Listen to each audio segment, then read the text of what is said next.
With CommSec. Take it away, Tom Piotrowski, with a look at the numbers today. Well, Pete, we're anticipating a lower open for the local share market today. The futures are pointing to a decline of 1/3%. So that's slightly out of step with the moves that we saw in the Northern Hemisphere.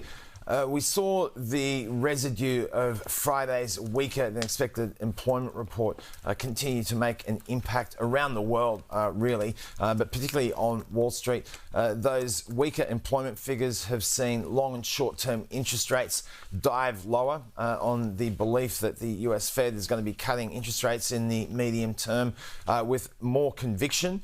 And as a result, that was enough to sustain stocks. And in fact, you saw the Nasdaq hit a new record high in the process, up by a little less than 0.5%. But it was an unconvincing performance broadly, Pete. The Dow Jones was up by 0.25%. The S&P 500 up by a little less than that. But the move lower for government bonds was quite convincing from the peak to the trough. We saw a 10-year government bond down by about 6 basis points. That's a pretty decent move.